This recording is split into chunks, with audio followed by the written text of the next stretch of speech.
tracking thing, and it showed all my previous last 6 or 7 addresses, addresses, which is basically all I've had, about 6 different addresses. Every city on that list is a good city. Yeah. It's high rent in each of those cities. 3 of those cities have hills in the name, which I thought was kind of fun. That's why I took the picture. But yeah, I mean, I've always been willing to spend a little extra on rent, or as whatever it is. I was always willing to spend a little bit more on where I lived for that same reason. Yeah, because you could. Now you've said that you could live pretty comfortably in Idaho, but you would probably want to commit suicide. I could be wrong on that, but yeah, I have a job offer there I've turned down for several years, and it's just I couldn't do it. I don't know. I've visited there many times, and by the 3rd day, I'm just like, how do people live here? I just don't get it. Like you visited Boise and stuff like that? Yeah, I've been to some of the bigger cities of Idaho. Yeah. And you found it kind of depressing? Not depressing, just because the people there aren't depressed necessarily. It's business. I guess it's like business as usual for people that are from there. But would you find the atmosphere to be a bit depressing? Well, I've lived over, in the Pacific Northwest, and it took me about a year to just figure out I couldn't do it. I just didn't want to live there. Yeah. So I came back home. I don't know if I could live anywhere where the weather isn't comparable to where we're at. So, now, what was the weather like in Portland? Rainy. A lot of rain. Beautiful. Did it bother you? No, I liked it. I loved it. But I think they say if you can make it through the first 2 or 3 seasonal changes of a city, then you could stay there forever. I couldn't make it through 1 year of it. I just wanted to go home. Yeah. How cold did it get? It wasn't that it was so freezing cold. The colder day, it had more colder days than we have here, but it wasn't so bad. It was bearable. It was nice. I think if I had my life set up, with the kind of work I want to do, and if things were a little bit different, I could see myself wanting to stay. I was just kind of figuring it all out at that time. So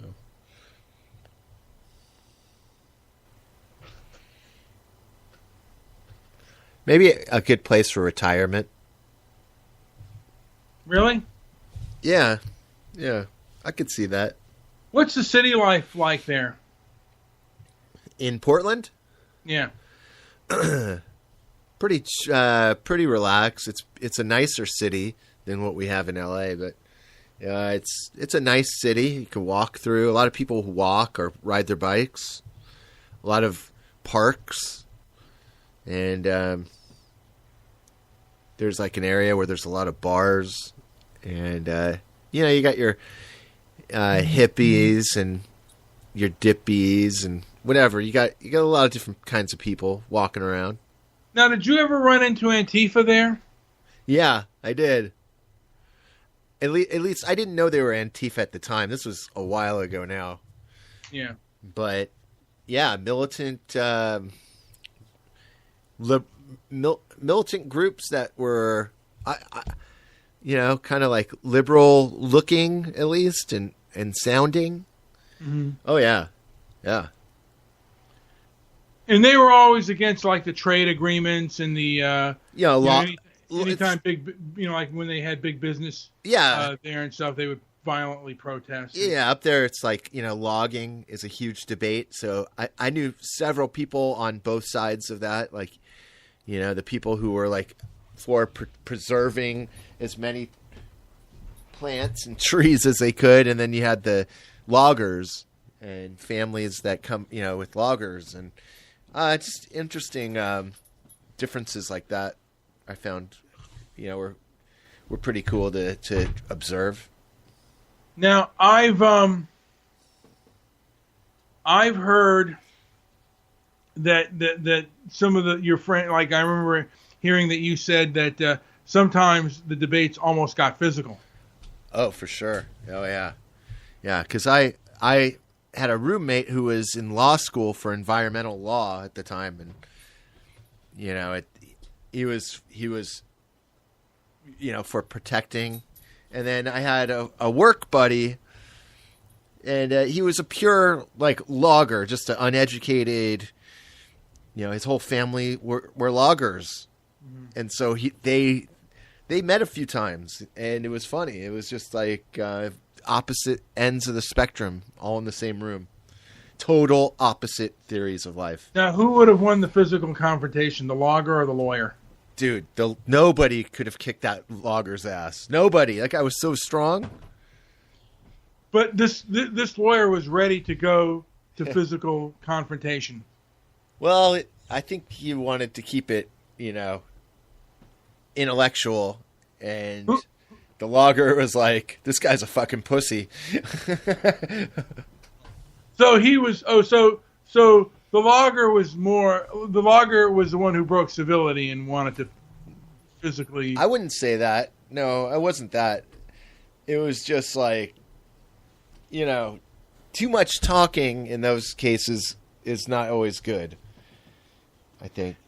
Yeah, sometimes you got to realize who you debate with and who you don't, because you want to change people's opinion. It's good to debate, if it's on a stage, you debate them. But I'm beginning to believe that debating people at the dinner table and stuff is kind of non-constructive and doesn't really work.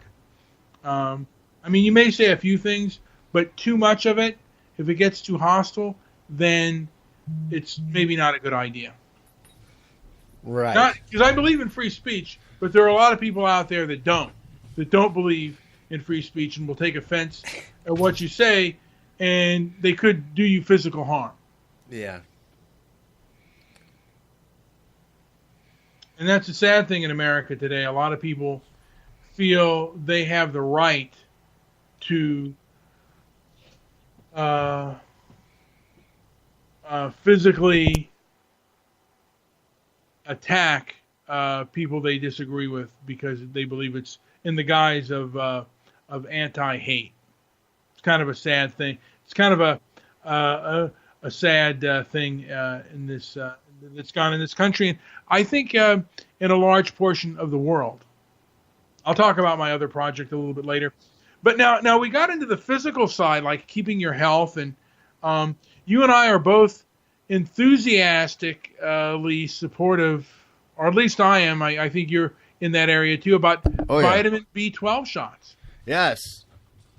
You've had more experiences with it than me. Yeah, but you've had experience, and they are amazing. They are. I think a good idea, though, is to work out first and then begin to take it. But, you can take, for $60, you can take, I think there's an initial fee, and then for $60 a week, you can start taking, 3 times a day, or even 1 time a day, vitamin B12 shots. Who is, someone just texted me, or Skype chatted me. Who is this? What was that? Was it Meat Spin? Debbie just texted me. Can you text it? Because I can't get that far to my keyboard. Can you text Debbie and say that we are on? Oh, Debbie. But I also want to say that vitamin B12 shots, if you can find them and you can afford them, and you're feeling a little bit depressed, you might want to do the blood work and see if you're, have a little bit of vitamin B12 deficiency. Uh-huh. But you might want to start taking vitamin B12 shots. They're very. Did it hurt? What's that? Did it hurt? Did it hurt? No, not at all. The needle was very small, and I thoroughly enjoyed. Did you text? Did you inform Debbie we're doing a show? Yeah. Yeah. I don't even know if she'll come in, but This is God, I can't say it. This is overcoming procrastination. Episode 1. Yes, it is. And like I said, the first thing that you got to do. What is this? What? Oh wait, I'm looking here. Oh shoot. I think I got a schedule here. Or something that was okay. I was reading a little bit of the article. I have to get closer because I have two computer screens going, and one stuff the computer screen that I'm because I got the microphone. It's kind of just I just can't read what was written in there. But why don't you tweet her out our show that we have a show going on right now? See if she'll come over to the chat board because we have nobody in our chat board right now. Which that's okay. I mean, this is the first time we're doing this. This is the set of our site of overcoming procrastination and how to basically do that. And we're talking about vitamin B12 shots that do feel amazing, and they can get you a little bit out of the rut. I don't know how, unless you maybe have a vitamin B12 deficiency, how much of a rut or how much out of a rut they put you in. Quite a bit. Yeah. I'm now reading a text from Debbie. It looks like this. Oh boy. Oh boy. There's more. She just wants to talk about her her arch enemy. Now, overcoming procrastination would be having Debbie do a pay-per-view show with her friend. Yeah, well, yeah. But the thing is, I don't think that would. It wouldn't cure starvation, I'm sure. No, but well, she has wanted to do so. I think that political Woodstock. What they call political Woodstock, and Angela Truth, whatever. She's the one who's actually been unwilling to do so. So I'm gonna go over and type her real quick. Can you text our? Can you put a thing in the chat? I mean, in the Skype chat of our show, JP, as I go into the and like I said, vitamin B12 shots. It's a slow, gradual thing. The one thing is, it will give you more of an appetite too. So if you're into lifting weights and like if you want to start a weightlifting regiment and stuff, like I said, you might want to do that as well. It'll speed up your metabolism. Yeah. So you'll be more hungry. So it's important. It's vital to work out in conjunction. Yeah. But you feel great. I mean, you feel great, and I think you should just keep. The thing of it is, and I don't know if this deters from eating more bad food, but I'm keeping a lot of spinach, and I'm just chawing on that. I'm chawing on broccoli, and I eat it with a lot of vinegar. Spinach is the best. Oh, with vinegar, huh? That's good. Yeah. Good. That's good. Yeah. And I love eating protein too, so I'm going to fry up a steak and just cook that up, for my lunch, and with some spinach and maybe an egg. I might buy egg whites too, just to do that as well. Yeah, those are actually better than I expected. I like egg whites, but yeah, they're tasty. You fry it up really good. I've been doing protein, but without meat. It's not easy, but I've been doing it. Are you going? Have you ever gone vegetarian?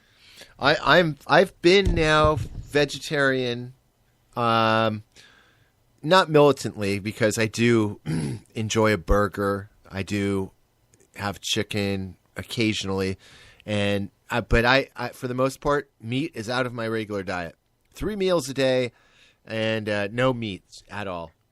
Now, by the way, if someone gave you say $200,000 for a year to just go vegan, could you do it? Boy, I don't know. Maybe for the money, I could do it because I love. There's certain foods that are excellent replacements for meats. Yeah. But some of that stuff is 3 meals a day of just vegan would drive me nuts. Yeah.